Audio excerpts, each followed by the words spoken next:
Well, don't just stand there. Walk over to the cauldron where a grand adventure awaits. Today we're looking at The Mage's Tale. This is a fully fledged, big game with high production quality from a studio that's pretty bloody impressive. They're called In Exile, and you might not have heard of them, but they've made some pretty well regarded RPG games. I got The Mage's Tale a bit late because I forgot about it. Sorry. But this game is currently only available on the Oculus store, with it coming to Steam presumably within a year of release. If you followed my channel, you've definitely heard me prattle on about the Might and Magic franchise. Wonderful fantasy role-playing games from a simpler time. And more so than hectic shooters or driving sims or anything else, what I want from VR is a proper fantasy role-playing game. The Mage's Tale has the most impressive resume to date, and comes with a healthy price tag of £30, and that indicates they mean business. So let's have a bloody good look at The Mage's Tale. Let's start off with the story. And a very simple story it is. You're an apprentice mage, and this game starts with your master getting kicked about a bit and taken from you. You're forced to go through trials and tribulations far beyond what's expected of a simple apprentice, all under the guidance of your master's snarky, levitating blue midget elf, who you'd be forgiven for feeling has some contempt for you. If you've enjoyed high fantasy media from the 80s and 90s, you're probably going to feel at home here. The voice acting is decent, there's a bunch of English and Scottish voice actors that are all solid if a bit pantomimey at times. The narrative is full of tropes, and a fair chunk of the things they say feel like they've been ripped straight from the big book of fantasy sounding words. Alguin spoke to me mind to mind, saying you would come for the key to the oubliette of Charn. Your master is called Alguin, you're in the sewers of Skara Brae, and you go to an oubliette, which is a real word and has to be the Frenchest sounding way of saying secret dungeon imaginable. Oubliette. Oubliette. There's a theme of Scottish folklore running through the entire game, and you even get people singing some short but convincingly old-timey talk on the loading screens. The way that lines are delivered always feels genuine, and so the world building, as silly as certain parts of it sound, was really well done. Honestly, it all comes down to what kind of fantasy you like. If you want super grimdark, that's not here. And it's not an accident. While some of the environments later into your quest are legitimately quite grotesque, they're still presented in a way that's supposed to beckon you in, with intrigue, rather than scare you off. That really helps cement your role as a mage too. You are, after all, a scholar. You're not some wide-eyed schmuck. It's worth noting that the narrative actually falls chronologically between Bard's Tale 3 and the upcoming Bard's Tale 4, other games by In Exile. The story provides a more than reasonable impetus to send you through the 10 levels that the game has to offer. There are some weird in a bad way quirks that I'm surprised made it into the finished product. Your little blue man will always do a fairly good job of looking at you, even teleporting around to prevent you from having to stand on the spot whilst he's doing his exposition. But at key moments in the story, with big bads or side characters saying important things directly to you, it felt like they were looking straight over my shoulder, like they had two lazy eyes. When you're paying actual voice actors to do things properly, you should really make sure that their character animations support it. The visuals of The Mage's Tale are some of the best that VR has to offer. There are some god-awful textures here and there, and if you pay close attention to the horizon in the rare moments you're not surrounded by walls, you may see a bit of backdrop that looks like something out of a child's play. But this is all massively outweighed by the sheer volume and quality of most of the assets, something that's still not found in most VR games. Each level has its own unique tileset, and generally it felt like each area had its own slew of tombs, statues, and little quirks that made them feel unique. From grand expansive chambers to claustrophobic hallways that may or may not be inside of an actual living thing.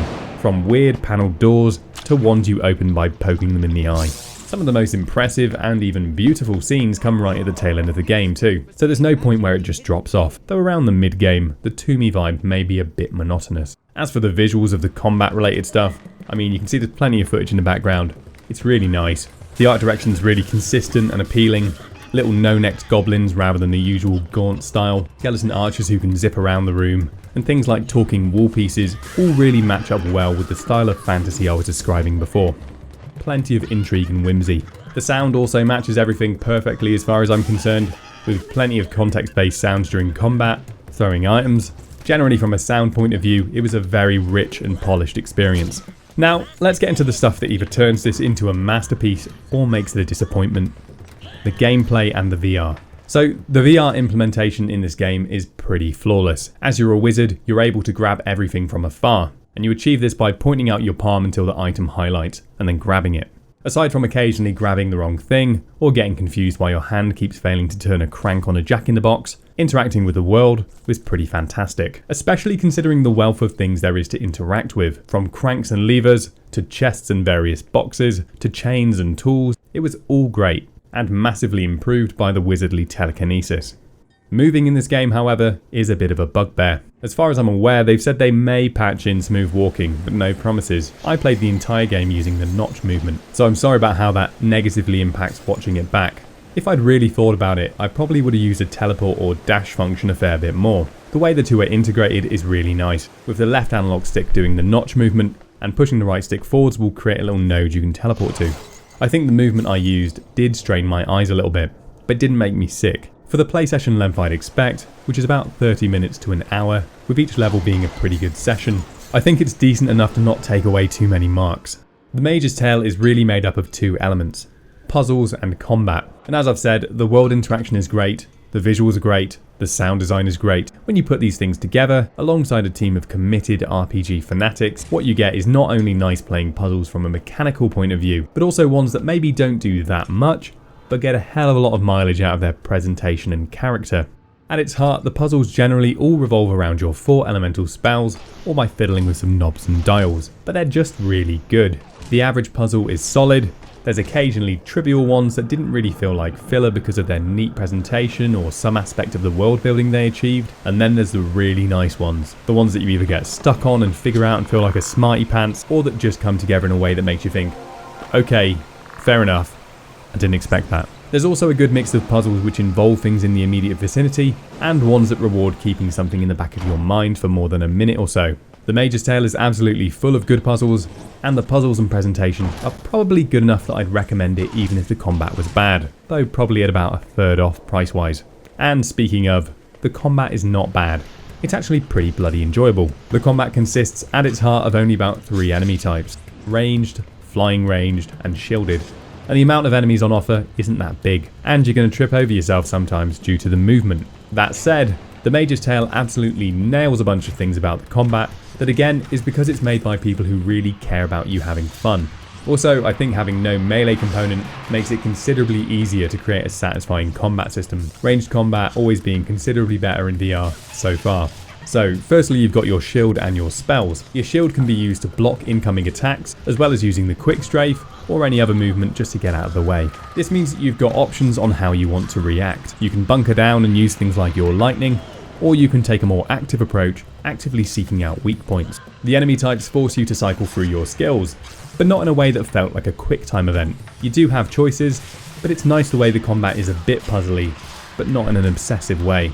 Actually using your spells is seriously good. You throw fireballs by throwing them like you would in real life. You shoot your lightning by sticking out your hand and pretending you're evil Grandad from Star Wars. You blast your wind, again by using your palm, but obviously you give it a little thrust just to get into it. And you throw ice javelins like a real javelin. And if you don't, the devs made sure it will drop limply to the floor. There's also a lock-on mechanic where if you stare at an enemy, you'll lock on and get auto-aim. But I think you're encouraged to play fast and loose, throwing things yourself. If you're having trouble hitting, you could stick on a guide or seek mod for example, or get 3 fireballs and let them bounce around so that you're bound to hit something. One of the main ways the combat's kept fresh is through the spell customization. You'll slowly acquire your spells, but throughout the world there's a number of slightly secret, decently secret, and pretty bloody secret things to unlock. The juiciest of all secrets of course being the spell colours you can find, because who doesn't want purple fireballs or confetti wind blasts?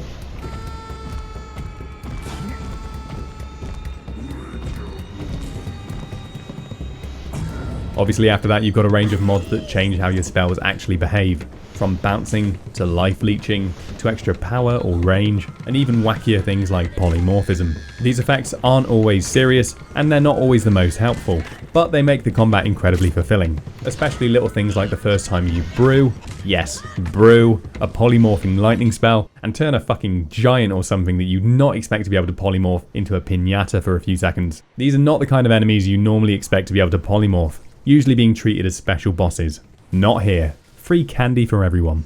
Oh, and when you find your ingredients, you have to raise your hands to the sky to get back to your base to brew the spells. Now, there are some bastards out there who are going to cry and moan that there's a loading screen between getting your new toy and using it, but there are so many combinations of spells, I'm sure you could just spend the 10 or 15 seconds that it takes to get there thinking about what new combination might work. Some things are just not allowed, and if you're over ambitious with the amount of ingredients, then your recipe will backfire and you'll have to start again. But honestly, the rules on what you can and can't do are all fairly obvious and quickly learned. And that's another thing I want to talk about. You learn things in the Mage's Tale by doing them. I was honestly expecting a much more patronising experience. But if anything, at times I could have used a bit more hand-holding. We're so used to a UI, HUD, and pop-ups that sometimes we don't just press buttons and figure things out. I was definitely guilty of it, and as a result, I started to teleport really late into my journey, and I didn't use my shield for the first few fights. But when I got to the crafting bench and figured out how things worked, I felt good. When I found a secret that I thought most people probably would miss, I felt good. I mean, of course I felt bad when I got to the end and realised how much I'd missed, but not really.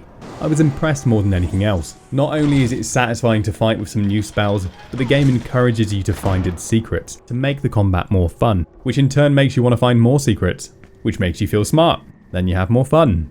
And this all creates a nice positive feedback loop. It's really quite masterful. I always go on about VR games being games with gameplay before they're 3D worlds with funny 3D effects.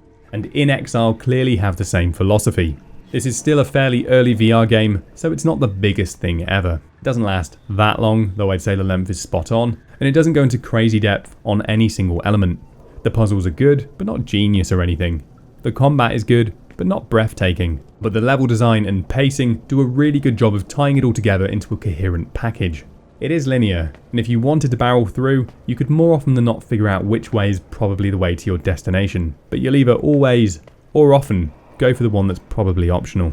The way they described it is that they don't want everyone to get everything. They wanted to make enough secrets and additional content that you're bound to miss something. It is a shame to miss things, but it's by design. Sometimes you'll meet a fork in the road, not knowing if you're going to be put in a position where you're unlikely to return, either by a level ending or by something compelling happening to pull you forward. You can backtrack either within a level or by accessing the level through a portal in the hub world, but it's not really in the spirit of things most of the time.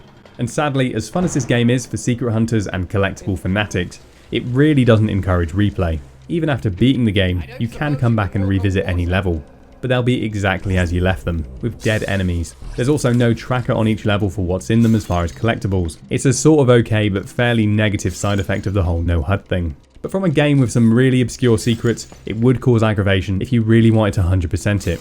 So my advice has to be to just pay attention, try to find things all the time, and backtrack if you have a good hunch, but don't stress out about it. There's also a bunch of achievements which is nice, but they pop up on the desktop and not in game, which meant I kept taking my headset off and having unexplained sounds pop up during some pretty cool moments.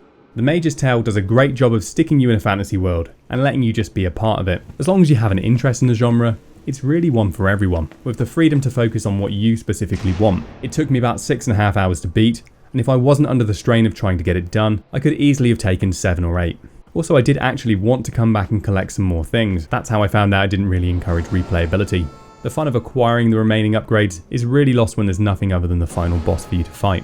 I think a useful comparison here is with Wilson's Heart. The Mage's Tale does a lot of the same things, but it does them considerably better, and it highlights a lot of the criticisms I had about Wilson's Heart's puzzle mechanics and hand-holding, and very weak combat. This is an unnecessarily black and white comparison, but it's like Wilson's Heart is watching somebody do things, whilst the Mage's Tale is actually doing them. So I have to recommend the Mage's Tale wholeheartedly. I guess it's not for absolutely everyone, but I'm having a damn hard time feeling like anybody who wants a fantasy VR game could really get in there and come away more focused on the negatives than the overwhelming positives. Sure, it's one of the more expensive ones, but in this case, it's justified. Vive owners, don't worry, it'll come, but it may be worth reviving if it plays nicely. I have a lot of faith that this will still be relevant in a year's time. Maybe not in the top 3 spot it holds in my heart right now, but probably in the top 10. Either way, this is a seminal work in VR fantasy RPG evolution, and I'm bloody happy it exists. Thanks for watching. If you like this video, make sure you click the like button. If you want to see more honest VR reviews, then make sure you're subscribed. And I'll see you next time.